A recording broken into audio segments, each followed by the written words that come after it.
Ozamis City, ang Misamis Occidental ug sa tanan nga managtanaw kanato karon pinaagi sa Facebook page ug YouTube channel sa UNC. Kumusta? May adlaw. Dazil Humuatikson. This is Ozamis Today.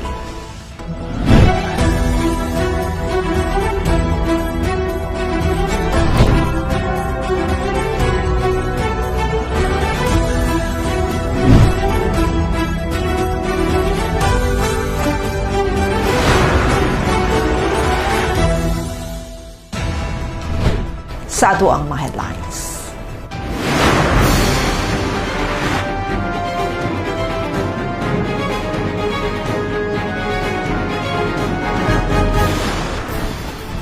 Release sa traveling allowance sa mga barangay nutrition scholars gipahigayon, padayon nga suporta sa Asinso Ozamis Administration gipasalig. Short break ni kung ando sa distrito, gisulit importanteng panagkatigom alang sa pag-asinso, gitambungan, lokal nga mga suroyanan, gipromote. Ozamis City, lakip sa top performing local peace and order councils sa Misamis Occidental.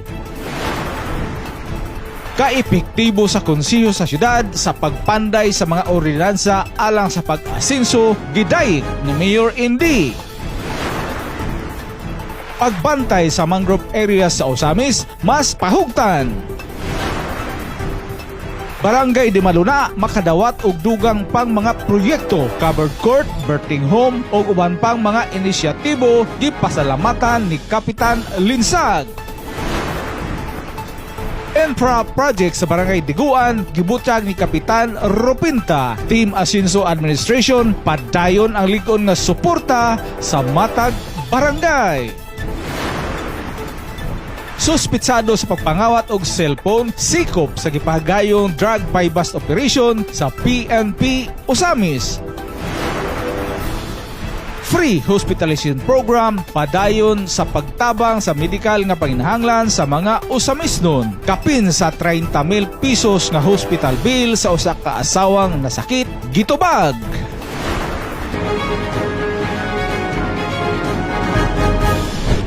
Aniya ang maritalya sa Ozamis Today. Release sa traveling allowance sa mga barangay nutrition scholars gipahigayon, padayon nga suporta sa Asinso Ozamis Administration, gipasalig gitutugan ni Pearl Texon mga balita. Aniya ang iyang report.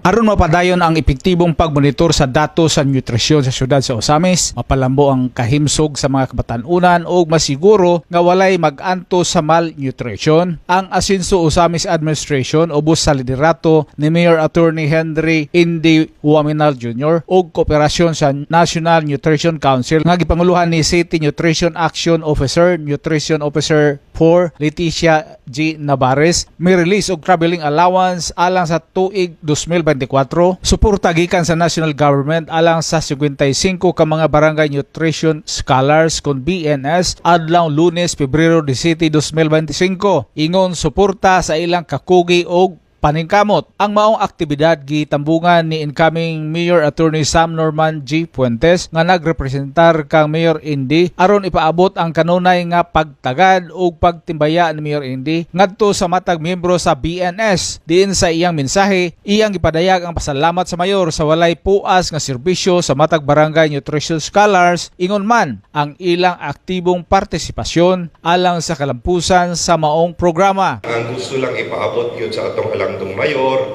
ngayon si Attorney Henry Indy Huaminal Jr.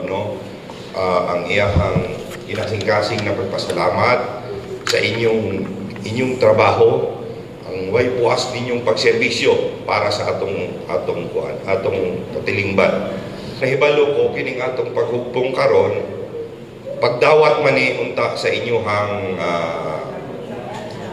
traveling allowance gikan sa national government. Kini bisan pagimugna ni dili ni mahitabo kung wala ang inyong partisipasyon. Kamo dapat ang pasalamatan pod Kay dili ni mahitabo kung wala ang inyong partisipasyon. Dugang pahayag ni Atty. Sam iyang gisugid ang padayon nga paningkamot sa kinatabuk ang team sa Asinso Osamis Administration uban ang kanunay nga suporta nila ni Governor Henry Waminal ug Congressman Ando Waminal nga kanunay nagsuporta sa mga programa sa Asinso Osamis Administration nga nagtumong sa pagpauswag sa komunidad ug sa pagkabot sa tinuod nga pag-asinso sa dakbayan.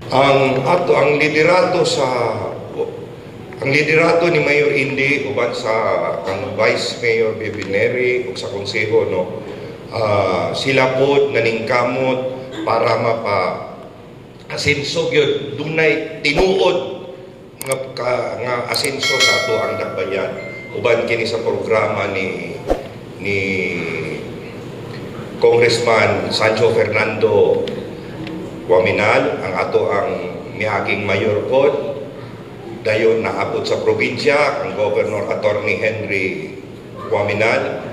Kini-kining mga programa nila nga para sa kasensuhan sa atuha.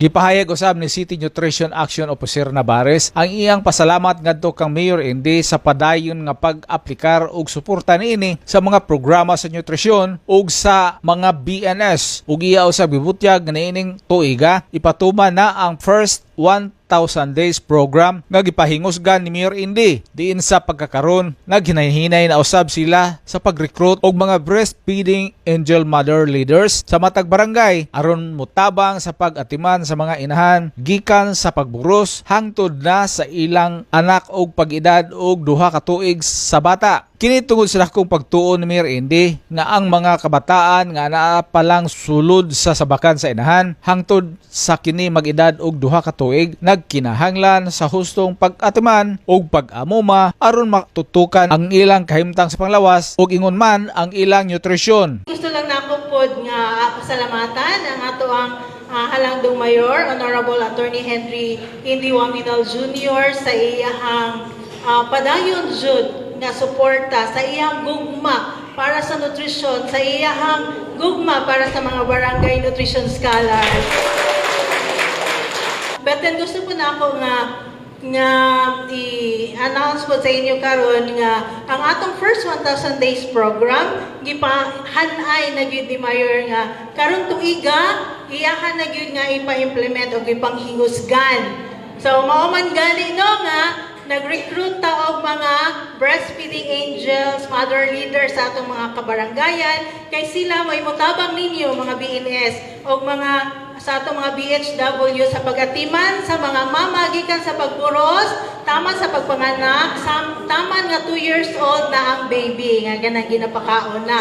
100 pesos alang sa tuig 2024 ang matag BNS nakadawat usab og 2 ka food packs gikan sa Asinso Osamis Administration isip dugang pahalipay sa ilang kakugi og paningkamot sa pagpanalipod og pagtutok sa nutrisyon sa mga kabatan-unan. Niini dako ang kalipay ug pasalamat ni Mary Girly Iris Jacinto, residente sa Barangay Gango, Osamis City ug presidente sa 54 ka mga barangay nutrition scholars nga dadawat na gayud nila ang ilang traveling allowance. Magpasalamat mi nga nadawat na namo ang amo ang traveling allowance nga gikan sa national og sa kuan pud sa nila Mayor Indy og kung dili pud nila dili ni namo madawat ang amo ang traveling allowance tungod sa ilahang pagtabang pod namo. Ang pag-release sa traveling allowance sa mga barangay nutrition scholars sa dakbayan sa Osamis usa ka buhing timaan sa hingpit nga dedikasyon sa Asinso Osamis Administration sa padayon nga pagsuporta sa mga BNS ug pagpangusog sa mga programa sa nutrisyon sa komunidad nga nagtinguha sa pagpaligon sa kahimsog sa mga kabataan ug pagsiguro nga walay mag-antos sa malnutrition.